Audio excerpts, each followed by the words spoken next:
Okay, we've got the truck up on stands and we're going to attempt to start fitting up the front brake cables. So, if we look here, this is actually underneath the thing. That is going to be, this here is going to be the seat for the sheath, and down there, if you can see it, is the brake lever. So, the end of our cable looks like this.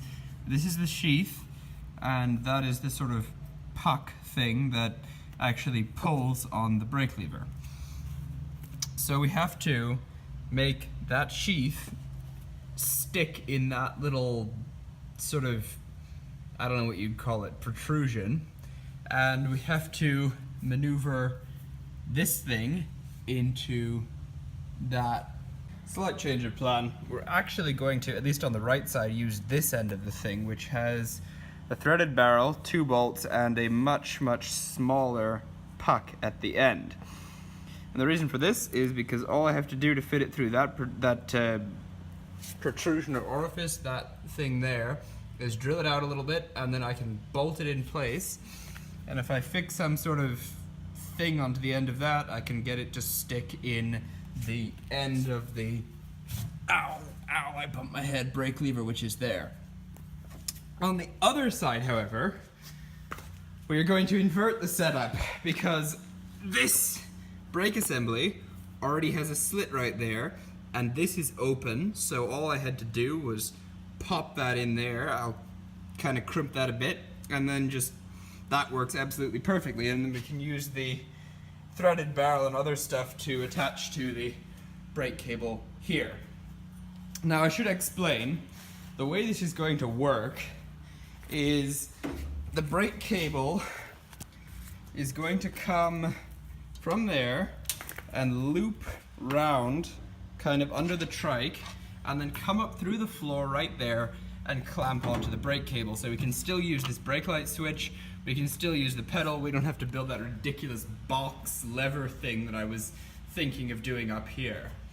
We'll have to make some sort of things to make sure these don't flop around, but that should do just fine.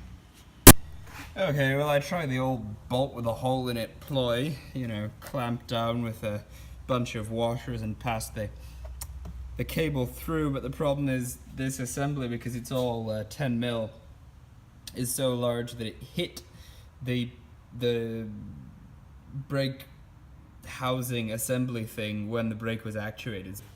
I think we can make this bolt with a hole in it work. Obviously there are no washers and the cable isn't in there at the moment, but the way I think we can do this is this. If we push this back, it still hits, but I think if we grind a little bit off the head of the bolt and then put it in this way, obviously I've got the wheel off because this bit of the wheel obstructs my putting the bolt in from this side. So we're going to grind a bit of that off and then see if we can make it work with washers inside, stick that through, etc, etc. What I've done is ground down the head of the bolt so it clears the brake assembly on this side. I've ground down this so I got rid of the nylock part. When this clamps down and squishes, we'll get rid of that extra bit there. And I've also trimmed the lower part of the shackle so that this clears when the brake is pulled. I have a little bit more to trim off here and also from the other side, but hopefully we will be able to get it so that the brake will actuate fully whatever the angle of steering is. I think we have an brake. Obviously the cable is unconnected, but if I grab this here, yeah, that should do the trick. Okay, so both brake cables are now in place. We have that thing dealt with. The cable is now running, it's zip tied to the steering, the sort of steering column support thing. This one, that's in place. I've put a hose clamp at the end of that to stop it coming out of this. And that's also run to the support thing for the steering column. So what we now have to figure out how to do is attach the ends of those cables, which are currently right here, to this bit of the brake cable.